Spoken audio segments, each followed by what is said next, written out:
Olá, irmãos, tudo bem? Vamos dar início a mais uma aula de nosso EBD, continuando no nosso tema que são os atributos de Deus. Hoje o atributo que nós vamos estudar é o amor de Deus. Então vamos orar para que Deus possa abençoar a nossa aula. Pai, obrigado por mais essa aula, obrigado por mais essa misericórdia do Senhor, onde o Senhor nos permite estudar a Tua Santa Palavra. Peço que essa aula edifique a Tua Santa Igreja. Peço que nós possamos entender cada vez mais o Senhor e viver dentro da Tua Palavra e dos Teus propósitos, Pai. Em nome do Senhor Jesus, que nós oramos e agradecemos. Então hoje vamos estudar sobre o amor de Deus, né? Então as Escrituras nos dizem três coisas a respeito da natureza de Deus. Como Deus é, né? A sua natureza. João 4:24.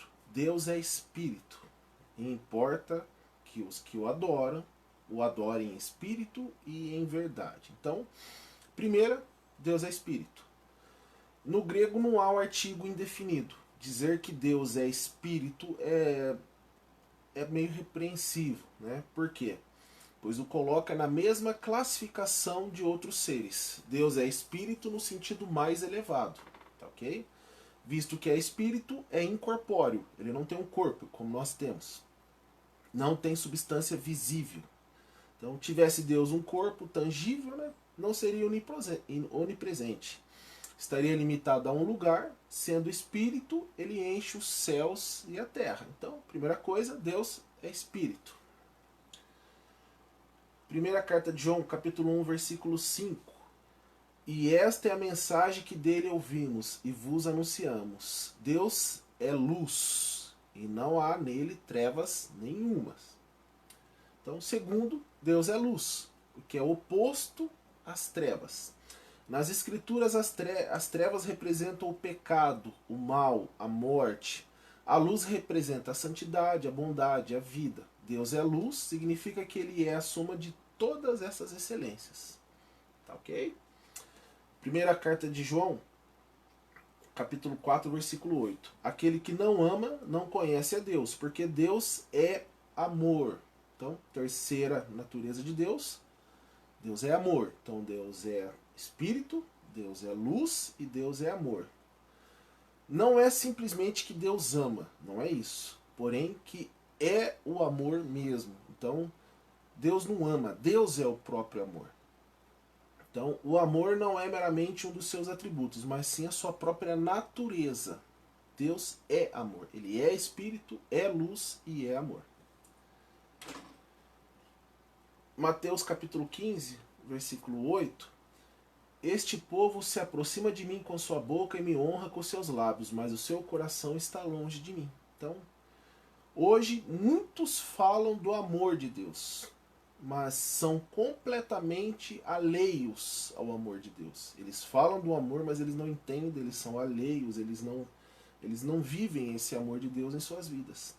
Então, comumente se considera o amor divino como uma espécie de fraqueza amável, uma certa indulgência boazinha, modelado nas emoções humanas. Então, o homem ele não entende como é esse amor. Ele pensa que Deus ama como ele mesmo ama. E é um amor completamente diferente. O homem não tem essa mesma capacidade de amar como Deus ama. Mateus capítulo 22, versículo 29. Jesus, porém, respondendo, disse-lhes: errais, não conhecendo as Escrituras, nem o poder de Deus. Então, isso é um erro. Não conhecer o amor de Deus significa que a gente não conhece as Escrituras.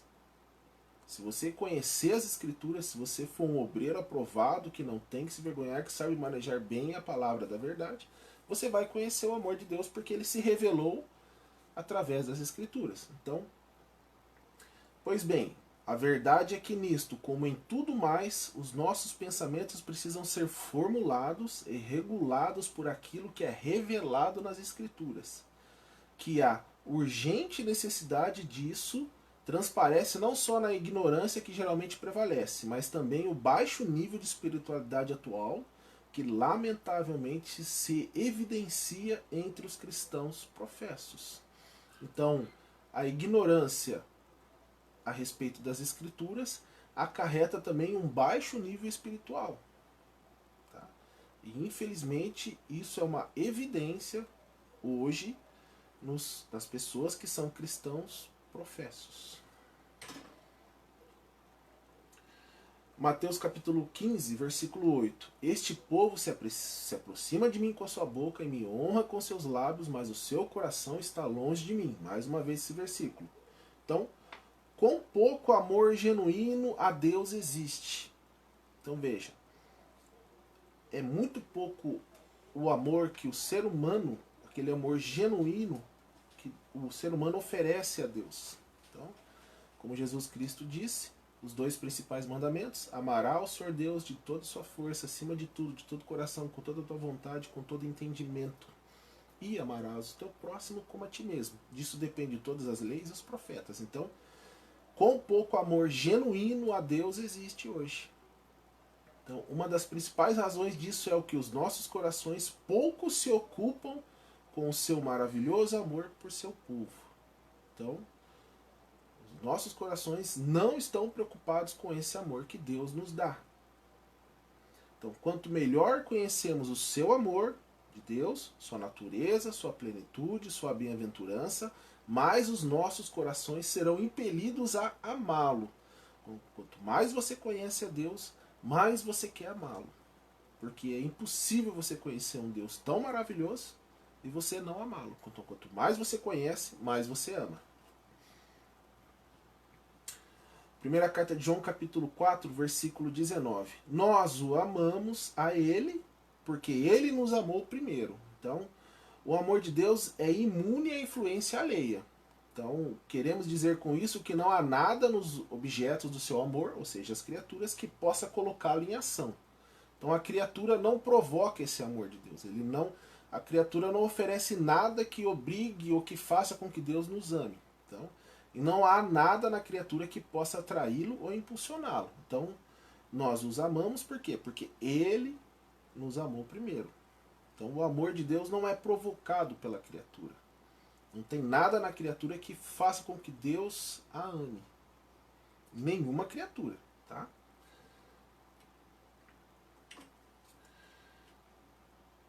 Deuteronômio, capítulo 7, dos versículos 7 ao 8. O Senhor não tomou prazer em vós, nem vos escolheu, porque a vossa multidão era mais do que a de todos os outros povos, pois vós éreis menos em número do que todos os povos. Aqui, falando de Israel. Mas porque o Senhor vos amava, e para guardar o juramento que fizera a vossos pais, o Senhor vos tirou com mão forte e vos resgatou da casa da servidão, da mão de Faraó, rei do Egito. Então veja, aqui Deuteronômio afirma isso. Tá? Aqui está falando especificamente do povo de Israel, mas serve muito bem para os cristãos. Então o Senhor não tomou prazer em vós. Nenhum. O prazer do Senhor é fazer a vontade dele. Então o amor que a criatura tem por outra deve-se a algo existente nelas. Então, por exemplo, você ama uma outra pessoa e tem alguma coisa naquela outra pessoa que faz com que você ame ela. Mas o amor de Deus é gratuito, espontâneo e não causado por nada nem por ninguém. Então não há nada em nós que faça com que Deus nos ame. Ele simplesmente ama porque o amor dele é gratuito e espontâneo. A única razão pela qual Deus ama alguém se encontra em sua vontade soberana. Então ele tem a vontade, que é soberana, de nos amar, e ele nos ama. E nada que tem em nós justifica esse amor dele. Ele simplesmente nos ama porque ele quer nos amar.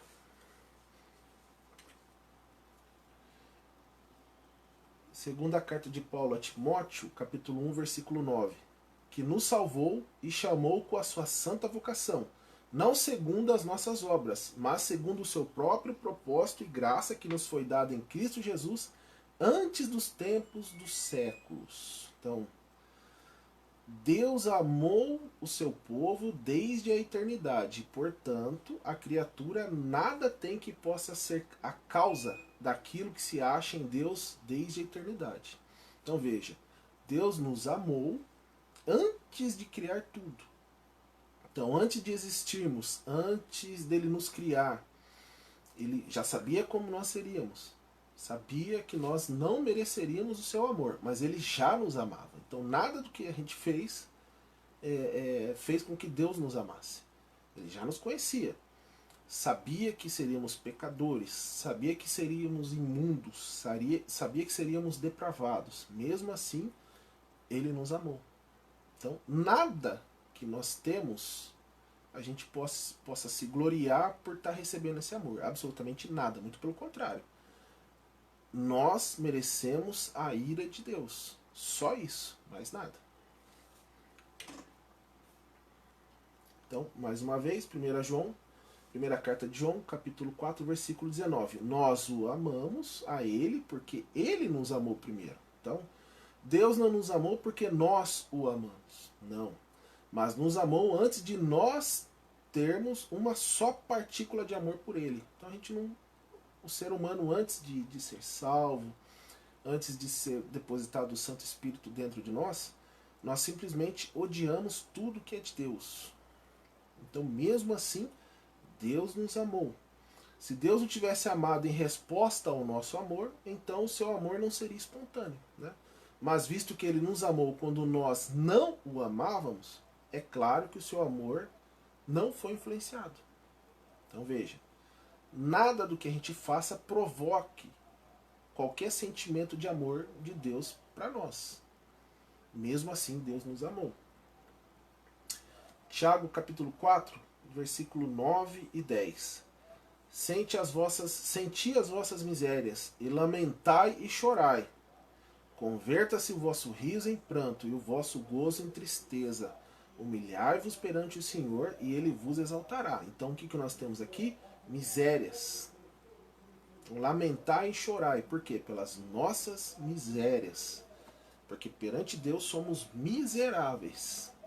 Então, para que se honre a Deus e se alegre o coração do seu Filho, que é Cristo, é altamente importante que entendamos com absoluta clareza essa verdade preciosa. Qual verdade? Do amor de Deus para conosco. Efésios capítulo 2, versículos 1 ao 3. E vos vivificou, estando vós mortos em ofensas e pecados. Então veja, estávamos mortos, literalmente. Não morto fisicamente, mas espiritualmente. Mortos. E que em outro tempo, o que a gente fazia antes da salvação? Andaste segundo o curso deste mundo. Segundo o príncipe das potestades do ar. Quem é o príncipe das potestades do ar? Satanás. Então a gente andava segundo esse mundo e segundo Satanás.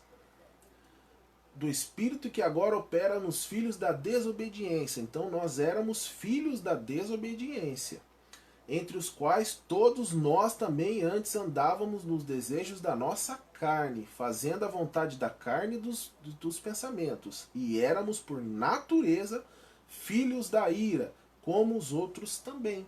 Então veja, hoje que somos salvos, podemos enxergar e entender o que nós éramos. Certo? Então, o amor de Deus por mim e por todos e cada um dos que são os seus filhos, não foi movido nem motivado por coisa nenhuma em nós. O que havia em mim que me atraiu o coração de Deus? Nada. Nós éramos naturezas filhos da ira, como os outros também. Então, absolutamente nada. Ao contrário, porém, havia tudo para o repelir. Então tudo que nós tínhamos servia para repelir a presença de Deus, para repelir esse amor de Deus para conosco. Então, tido na medida para levá-lo e a detestar-me, sendo eu pecador, depravado, corrupto, sem nenhum bem em mim.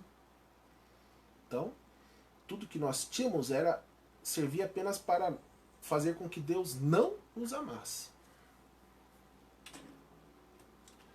Jeremias capítulo 31, versículo 3.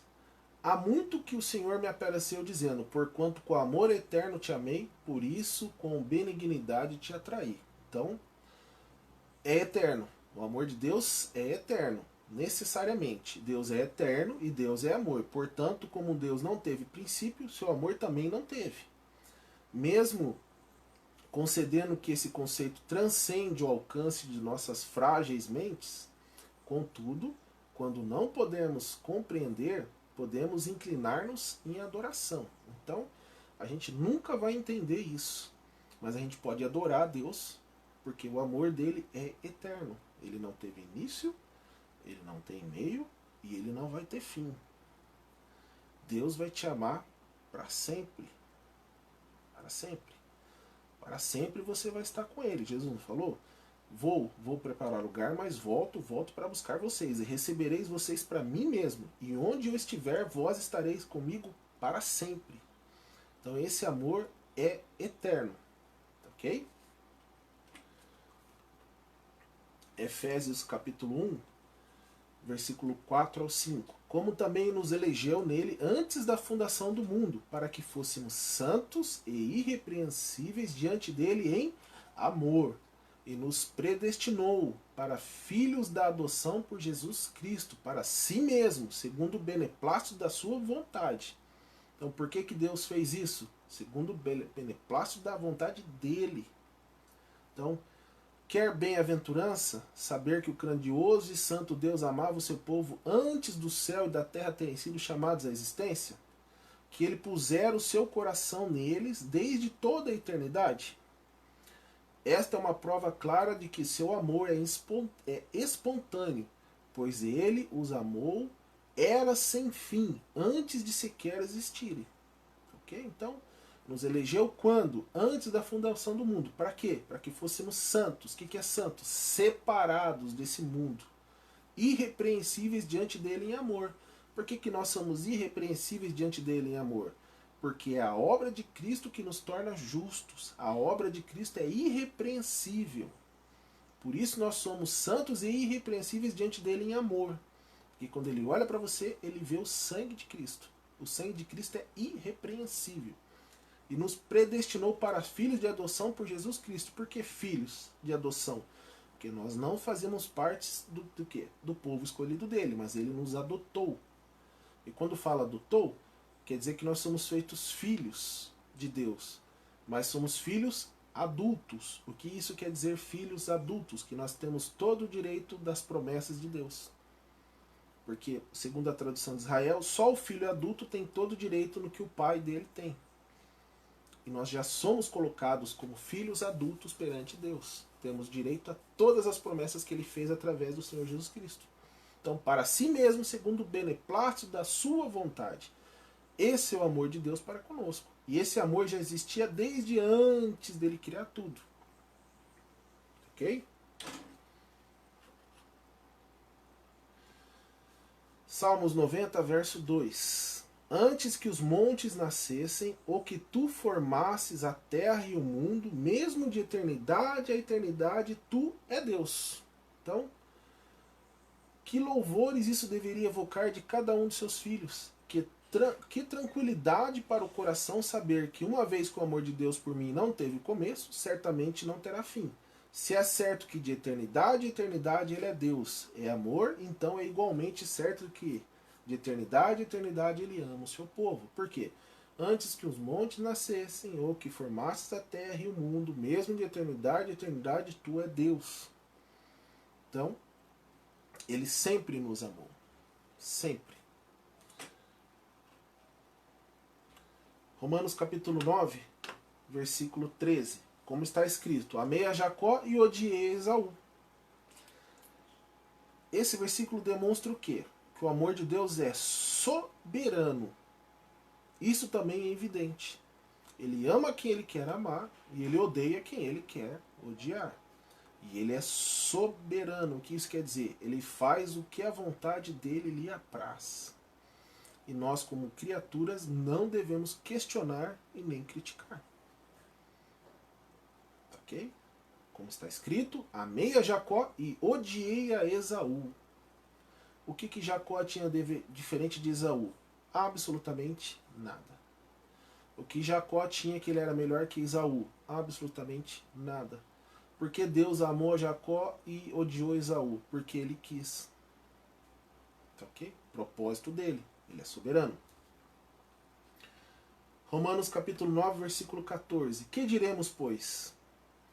Que a injustiça da parte de Deus? De maneira nenhuma. Deus é justo em tudo que ele faz. Porque ele poderia muito bem odiar Jacó e odiar Esaú. Porque ele tem motivo para odiar os dois. Ok? Os dois são pecadores, os dois estavam destituídos da glória de Deus, os dois eram filhos da ira, mas Deus deu a ira para um e amou o outro porque ele quis. Tá? Então Deus é soberano, não deve obrigação a ninguém. Ele é a sua própria lei e age sempre de acordo com a sua vontade dominadora. Ok? A vontade dele prevalece sempre, sempre e sempre. Que há injustiça da parte de Deus? De maneira nenhuma. Romanos capítulo 9, versículo 15 ao 16. Pois diz a Moisés: Compadecer-ei-me de quem me compadecer, e terei misericórdia de quem eu tiver misericórdia. Assim, pois, isto não depende do que quer, nem do que corre, mas de Deus que se compadece. Então, depende dele. Depende dele ele se compadecer e ter misericórdia. Depende dele. Não depende de quem, do que quer nem do que corre. Nada que nós façamos possa fazer com que Deus nos ame. Nada. Isso é impossível para o ser humano causar esse amor em Deus. O amor de Deus é espontâneo. Então, assim pois, se Deus é soberano e é amor, infere-se, entende-se, necessariamente que o seu amor é soberano, porque Deus é Deus, faz o que lhe agrada, porque é amor, ama quem lhe apraz. Ele ama quem ele quiser amar. Soberanamente. Romanos capítulo 9, versículo 13, mais uma vez, como está escrito, amei a Jacó e odiei a Esaú. Então, em Jacó não havia mais razão do que em Esaú para ser objeto do amor divino. Nada. Ambos tinham os mesmos pais e, gêmeos que eram, nasceram na mesma hora, contudo Deus amou um e aborreceu o outro. Por quê? Porque assim lhe aprouve. Simples assim. Efésios 1, capítulo 1, do 4 ao 5. Como também nos elegeu antes da fundação do mundo, para que fôssemos santos e irrepreensíveis diante dele em amor, e nos predestinou para filhos de adoção, por Jesus Cristo, para si mesmo, segundo o beneplácito da sua vontade. Mais uma vez esse texto. Então a soberania do amor de Deus infere-se necessariamente do fato que nada do que há na criatura o influencia. Portanto, afirmar que a causa do seu amor está em Deus é outro modo de dizer que ele ama a quem lhe apraz. Por um momento, suponho o oposto. Suponha que o amor de Deus fosse governado por outra coisa que a sua vontade. Que não fosse a sua vontade. Caso em que ele amaria seguindo alguma norma e, amando por alguma norma, ele estaria subordinado a uma lei do amor. E então, longe de ser livre, Deus seria governado por uma lei. Ou seja, ele não seria Deus. Deus é a sua própria lei. Como ele é santo, perfeito, cheio de equidade, né? Nunca pecou, ele é a própria lei. Ele é a medida de todas as coisas.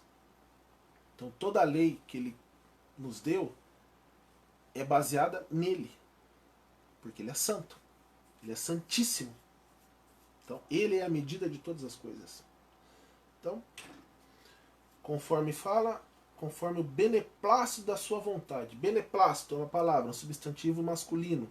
Expressão de consentimento, abonação, concordância, aquiescência, aprovação régia, de autoridade, de instância superior, mediante despacho, entendeu? Então ele dá o despacho, ele é a instância superior, é ele que decide, ele que tem autoridade, então conforme a autoridade da sua vontade, beneplácito. Então, Romanos capítulo 11, dos versículos 33 ao 36. Então, ó profundidade das riquezas, tanto da sabedoria como da ciência de Deus. Quão insondáveis são os seus juízos, quem pode entender, né?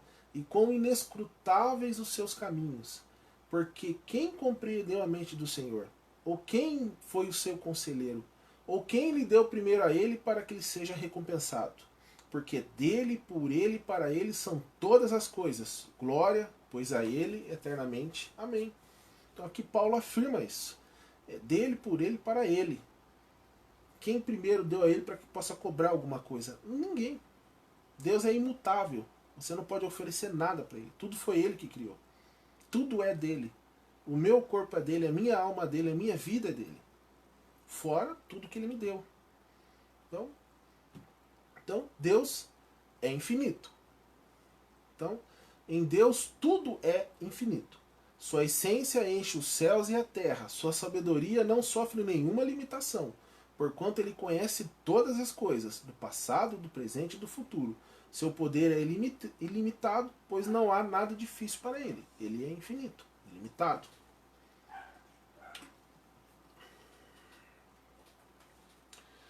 Isaías, capítulo 55, dos versículos 8 ao 9. Porque os meus pensamentos não são os vossos pensamentos, nem os vossos caminhos os meus caminhos, diz o Senhor. Ok? Porque assim como os céus são mais altos do que a terra, assim são os meus caminhos mais altos do que os vossos caminhos. E os meus pensamentos são mais altos do que os vossos pensamentos.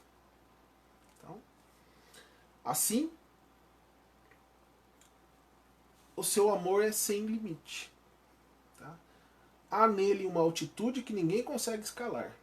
Há nele uma largura e um comprimento que desenhosamente desafiam a medição feita por todo e qualquer padrão humano. Então, Deus está muito acima da gente. A gente não consegue colocar um padrão nele, porque ele é infinito. Nós somos finitos. Nós não entendemos o que é ser infinito. Então, se a gente não entende o que é ser infinito, a gente não consegue colocar um padrão em Deus. É impossível para a gente. Então, é impossível para a gente colocar um padrão no amor de Deus. Ok? Efésios capítulo 2, versículo 4. Mas Deus, que é riquíssimo em misericórdia, pelo seu muito amor com que nos amou. João 3,16. Porque Deus amou o mundo de tal maneira que deu seu Filho unigênito para que todo aquele que nele crê não pereça, mas tenha a vida eterna.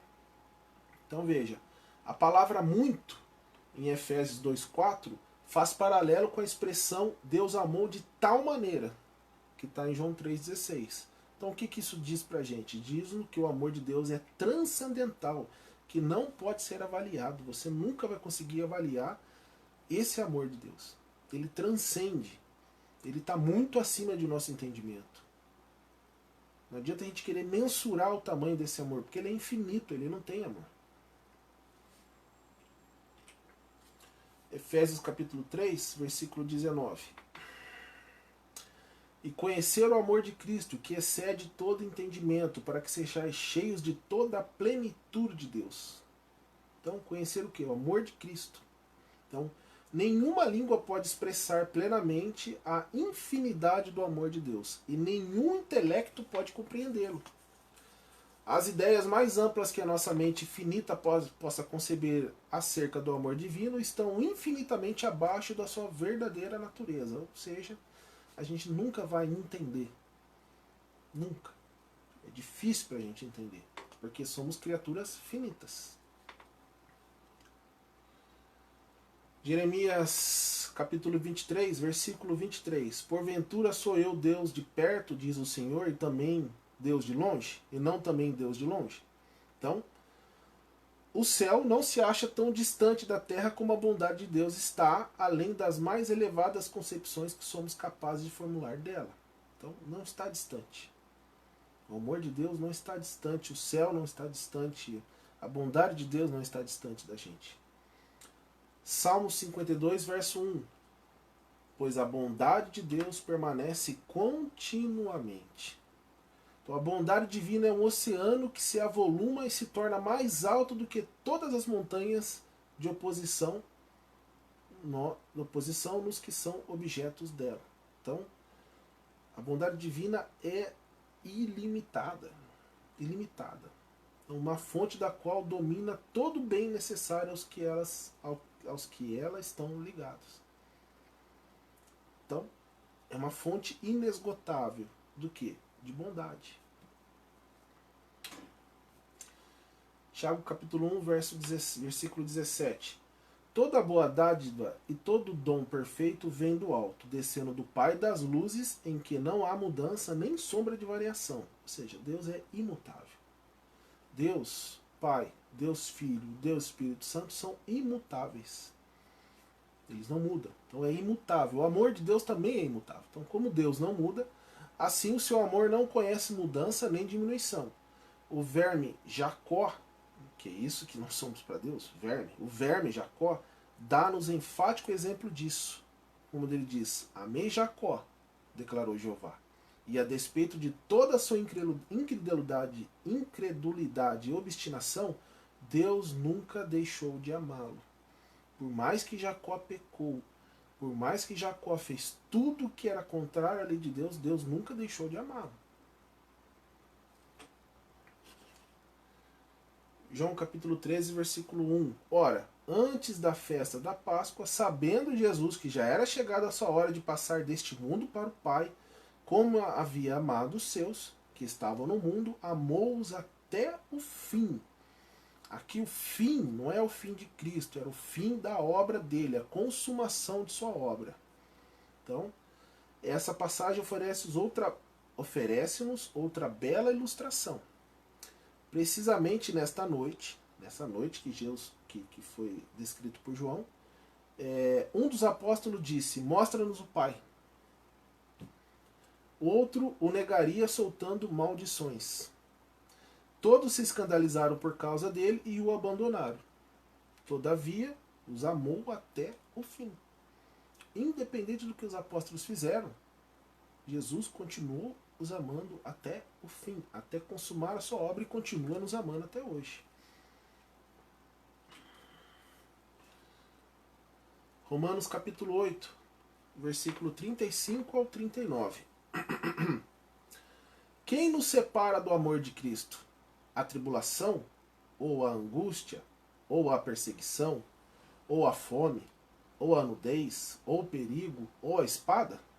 Como está escrito, por amor de ti somos entregues à morte todo dia, somos reputados como ovelhas para o matadouro. Mas em todas as coisas somos mais do que vencedores, por aquele que nos amou.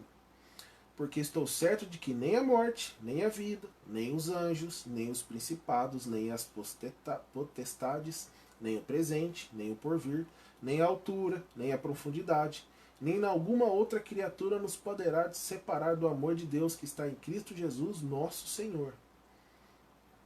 Então, veja aqui, que o amor divino não se rende às mudanças e variações das criaturas. Deus é imutável, as criaturas não, mas nada faz com que nos separemos desse amor, porque Deus não quer deixar de nos amar.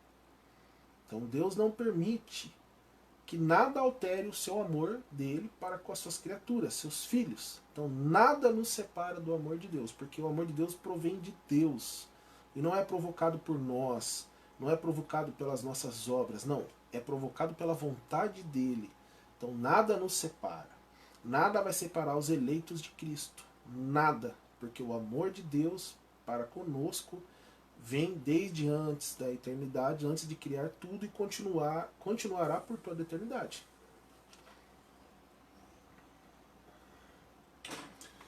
Cânticos, capítulo 8, versículos 6 ao 7. O amor é forte como a morte. As muitas águas não podem apagar este amor. Então, não pode barrá-lo. Nada pode barrá-lo.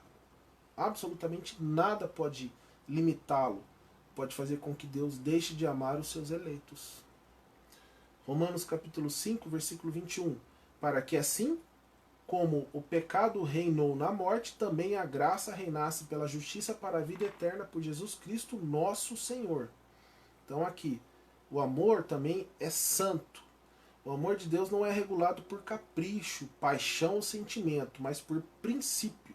Exatamente como a sua graça reina, não às suas custas, mas pela justiça. Então o amor de Deus é santo e é justo, porque Deus é santo e Deus é justo.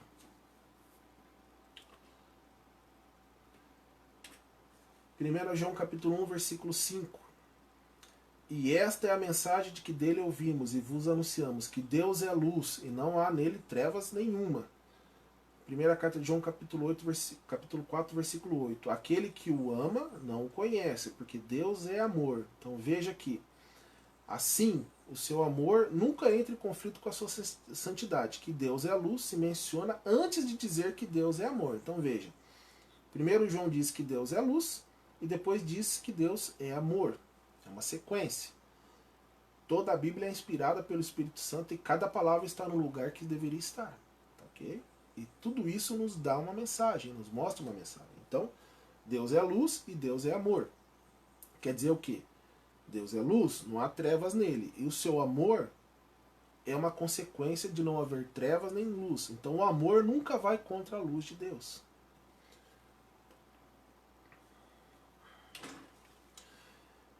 Hebreus capítulo 12, versículo 6. Porque o Senhor corrige o que ama e açoita qualquer que recebe por filho. Então, o amor de Deus, mais uma vez, não é uma mera fraqueza boazinha, nem brandura efeminada.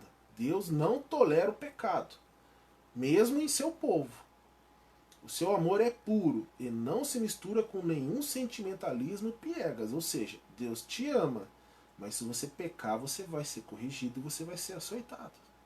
Tá ok? Então, quando receber as correções do Senhor, não endureçais os vossos corações. Então Deus vai te corrigir. Você vai errar muito na sua vida, mas Deus vai te corrigir. Porque Ele te ama. É um pai corrigindo seu filho. Romanos capítulo 8, versículo 32 ao 39.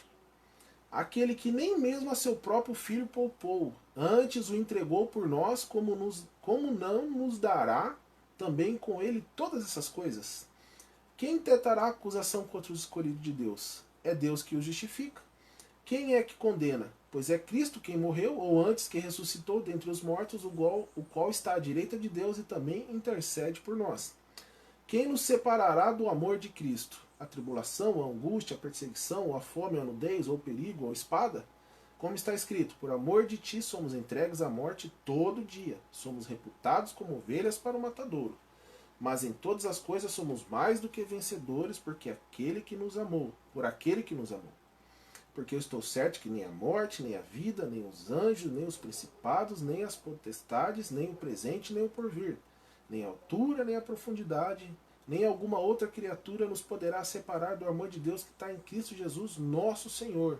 Então veja, mais uma lição que a gente tira desse texto. É pleno de graça. O amor de Cristo é de Deus para conosco, é graça. O amor e o favor de Deus são inseparáveis, perdão. Esta verdade é exposta claramente em Romanos. Então, são inseparáveis, o amor e o favor. Qual é o favor que Deus nos deu? A graça. A salvação. Então, são inseparáveis, porque Deus nos ama, Ele nos concede a graça.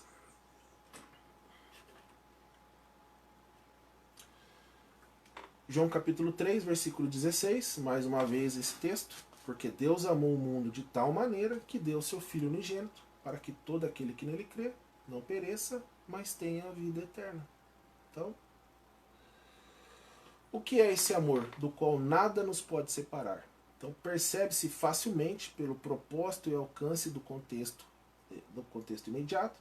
É aquela boa ou beneplácito e graça de Deus que o determinou a dar seu filho pelos pecadores. Esse amor foi o poder impulsivo da encarnação de Cristo. Então veja, Cristo é a mais sublime expressão do amor de Deus, que Deus o matou para nos salvar. João capítulo 10, versículo 15. Assim como o Pai me conhece a mim, também eu conheço o Pai e dou minha vida pelas ovelhas. Então Cristo falou, não existe maior amor do que esse, que dar a vida pelos seus amigos. Então Cristo morreu não para fazer com que Deus nos amasse. Não, Ele já nos amava. Mas porque Ele amava o seu povo. O Calvário é a suprema demonstração do amor divino. Efésios capítulo 3, versículo 19. E conhecer o amor de Cristo, que excede todo entendimento, para que sejais cheios de toda a plenitude de Deus. Então, sempre que você for tentado a duvidar do amor de Deus, volte ao Calvário. Então, quando você duvidar que Deus te ama, por alguma coisa que está acontecendo na sua vida, é só lembrar do que ele fez com o filho dele por você. Mateus capítulo 8, versículo 20. E disse Jesus, as raposas têm covis, e as aves do céu têm ninhos, mas o filho do homem não tem onde reclinar a cabeça.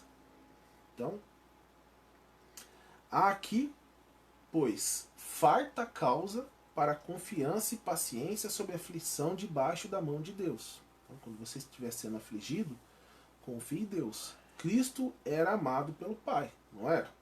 Porém, ele não foi eximido de pobreza, de humilhação e perseguição. Cristo teve fome e sede. Assim, quando Cristo permitiu que os homens cuspissem nele e o golpeassem, isso não foi incompatível com o amor de Deus por ele. Não, Deus continuava amando ele. Portanto, que nenhum cristão questione o amor de Deus quando passar por aflições e provações. Ok? João capítulo 3, versículo 34. Porque aquele que Deus enviou fala as palavras de Deus, pois não lhe dá Deus o Espírito por medida. Então, Deus não enriqueceu a Cristo na terra com prosperidade temporal. Não.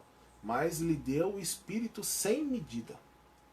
Então, aprenda o cristão, pois que as bênçãos espirituais são os principais dons do amor divino. Que bênção saber que ao passo que o mundo nos odeia, Deus nos ama. Tá ok, irmãos? Espero que tenha ficado claro a nossa aula. Se alguém tiver uma dúvida, é só me procurar, tá ok? Muito obrigado e Deus abençoe a todos.